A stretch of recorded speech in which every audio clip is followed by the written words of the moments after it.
Bon cette semaine c'est parti pour une vidéo aide à la réflexion au cas où tu te confrontes à ce cas de figure. Avant tout, est-ce que ça va? Est-ce que tu as passé une bonne semaine? Alors cette semaine c'est parti pour une aide à la réflexion, comme je l'ai dit, au cas où tu te retrouves dans cette situation. Choisir entre retourner dans le passé à l'âge de 6 ans avec toute la connaissance que tu as à ce jour ou avoir 10 millions d'euros. Alors oui, je suis d'accord. La probabilité que ça arrive est aussi faible que de voir les aliens débarquer. Mais bon, peut-être que l'un d'entre vous se retrouvera dans cette situation et si jamais toi tu t'avères être l'heureux élu, voici quelques pistes de réflexion pour t'aider à mieux choisir. En effet, c'est vraiment une vidéo qui brasse du vent, mais c'est un peu le cas avec les vidéos de cette chaîne vu que mon but c'est d'avoir une chaîne aussi bordélique que mon chez moi. Et du coup, je mettrai des vidéos un peu random avec des images random, histoire d'avoir quelque chose à regarder pendant mon blabla.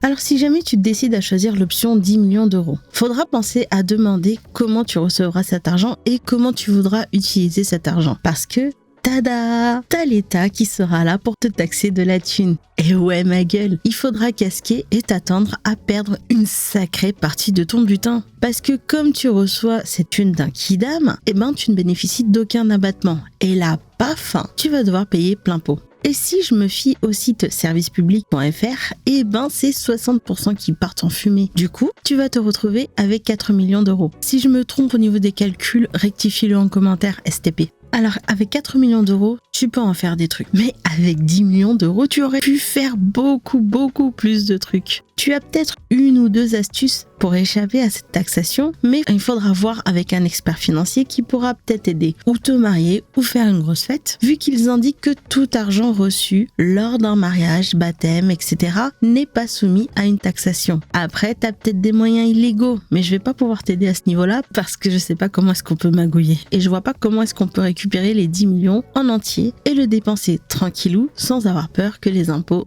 te tombent dessus. Alors après, t'as le piège numéro 2, apprendre à gérer cet argent et ne pas le flamber. Comme ces malheureux gagnants au loto qui ont tout dilapidé en un claquement de doigts et qui se sont retrouvés sur la paille. Du coup, il te faudra cumuler une connaissance financière au moins minimale si tu décides de confier cet argent à un gestionnaire de patrimoine qui va se charger de faire fructifier ton argent comme il le faut. Parce que il faut quand même que tu comprennes ce que le mec il fait et que tu te retrouves pas à te faire arnaquer et que tu te retrouves comme un guignol sans aucune thune. Et si tu te décides de gérer tout ça par toi-même, faut limite devenir un expert. Et franchement, accroche-toi parce qu'il y en a des trucs à apprendre sur les investissements, le côté administratif et tout ça.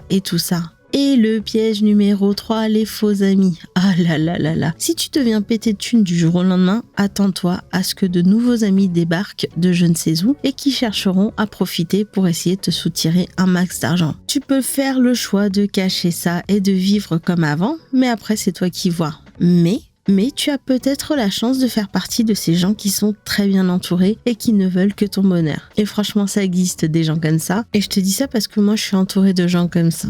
Et c'est peut-être pour ça que je peux te l'attester avec autant d'assurance. Le gros avantage, c'est que si tu décides d'accepter cette option, que si tu as les pieds sur terre et que tu payes les impôts dus, normalement, tu devrais pouvoir tirer ton épingle du jeu et vivre confortablement. Perso, aujourd'hui, je sais pas si avec 4 millions d'euros, tu peux prendre ta retraite et réussir à vivre dessus. Mais bon, c'est peut-être faisable, c'est peut-être pas faisable, franchement j'en sais absolument rien. Mais s'il y a quelqu'un qui a un minimum de connaissances par rapport à ça, est-ce qu'il y a moyen de s'arrêter de travailler et vivre avec 4 millions d'euros?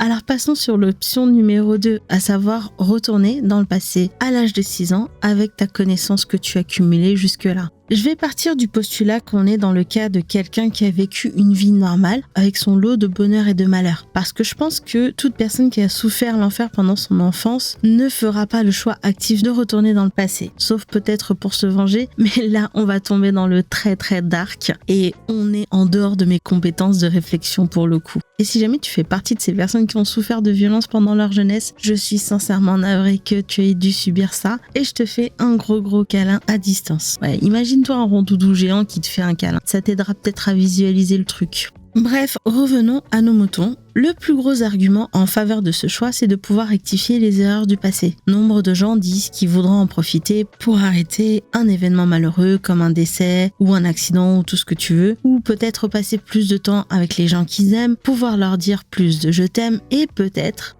et là c'est ça le plus intéressant, investir intelligemment au passage. perso, moi, je vois plusieurs pièges. Déjà, le truc, réparer toutes tes erreurs. Est-ce que ça veut dire que dès que tu as réparé toutes tes erreurs, tu continues dans le même espace-temps ou est-ce que tu reviens directement dans le présent ? Un peu à l'instar de l'effet papillon avec Ashton Kutcher. Et là, je fais appel à ma mémoire parce que j'ai pas revu le film pour l'écriture de ce script. Je crois qu'il retourne dans le passé et dès qu'il a réparé cette erreur, il revient directement dans le présent et découvre les conséquences de sa vie qu'il n'a pas vécues, tu vois. Côté K-drama, je dirais que c'est un peu comme Lovely Runner. Seule, quand elle revient dans le présent, elle se rend compte des 10 000 changements qu'il y a eu par rapport à sa première timeline, mais ne se souvient pas forcément de tout ce qui s'est passé. Deuxième piège que je vois, est-ce que tu te retrouves pas à être coincé dans une boucle, un peu comme l'armée des 12 singes, sauf que tu auras conscience de tout ce que tu auras vécu. Admettons, on te propose ce choix le 2 septembre 2024. Tu choisis de retourner dans le passé, tu vis ta vie et tu te retrouves à nouveau au 2 septembre 2024 et là, paf, tu te retrouves encore avec ce choix. Parce que là, je suis tentée de penser que tu seras tenté à nouveau de retourner dans le passé pour rectifier les nouvelles erreurs du passé. L'enfer étant pavé de bonnes intentions, on ne sait pas quelles conséquences auront tes nouveaux choix. Peut-être qu'en voulant éviter que ton pote se pète la gueule sur un trottoir et qu'il perde sa dent de devant, il se retrouve à devenir le nouveau Jules de son époque, qu'il développera une triste addiction aux pizzas à l'ananas et à cause de cette addiction et de sa notoriété, ton pote provoquera l'extinction des ananas sur cette planète. Et toi, ça va te peser. Et à ce moment-là, tu vas te dire « Ouais, je vais retourner dans le passé pour éviter ce problème. » Sauf que,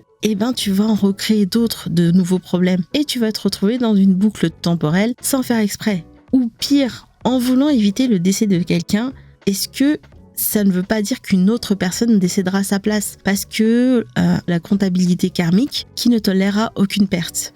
Comme dans Marry My Husband, où la règle de base veut qu'il faut un mariage pour un mariage, un accident pour un accident et un décès pour un décès. Oui, tu pourras toujours me rétorquer que non. Si toi tu te retrouves dans ce cas de figure, la deuxième fois que tu te retrouveras face à ce choix, genre ta deuxième timeline, tu prendras l'option thune et tu continueras ta vie tranquillou. Et dans ces cas-là, franchement, je te félicite pour cette force d'esprit parce que moi, je retournerai dans le passé à coup sûr parce que je suis une gogole. Parce qu'en vrai, ok, retourner dans le passé, ça te permet de revoir des gens qui ont disparu de ta vie, peut-être empêcher la mort de personnes bien aimées, investir intelligemment et te retrouver avec masse de bitcoin à revendre en 2020. Mais en vrai, on en parle des mauvais côtés, se retaper toute ta scolarité, les contrôles, sans compter que tes potes d'école, de collège, de lycée, tu vas les trouver con. Je suis désolée, mais non seulement tu vas te dire mais oh là là, qu'est-ce qu'ils en débitent des bêtises, mais eux, ils vont te trouver relou, mais relou de ouf, parce que tu la joues adulte. Et le pire, c'est être face à tes parents. T'imagines ?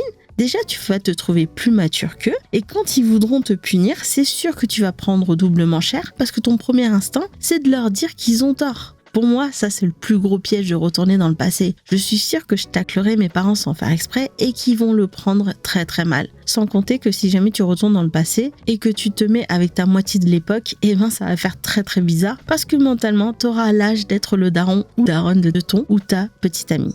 Perso, pour ma part, je choisirais les 10 millions d'euros avec option magouille. Oui, monsieur l'inspecteur des impôts qui passe par là, je ferai tout pour perdre le moins possible de ces 10 millions d'euros, quitte à me marier avec le premier kidam qui passe par là. Mais j'aurais en sorte de mettre le chèque à mon nom et de faire un contrat de mariage. Eh ouais, pas folle la guêpe. Parce que j'aurais trop peur de l'effet papillon si je retourne dans le passé. Surtout l'effet Marry My Husband, genre en voulant sauver une personne bien aimée, je mets en danger une autre personne bien aimée. Et c'est ça qui me fait le plus peur. Bon, on va s'arrêter à là. Cette vidéo aura une vidéo follow-up le mois prochain. J'espère la semaine prochaine, mais c'est vraiment pas sûr. Mais sinon, ce sera pour un autre dimanche. Et en attendant, si tu veux participer au sondage, c'est par là. Je mettrai le lien en commentaire, bien évidemment. Et je te laisse rajouter tes conseils en commentaire pour aider toute personne qui se retrouvera dans cette situation. Ouais, on sait que ça n'arrivera à personne, mais ça reste quand même marrant de l'envisager. En attendant, comme d'habitude, je te souhaite de passer un bon dimanche, une bonne semaine, et je te dis à dimanche prochain.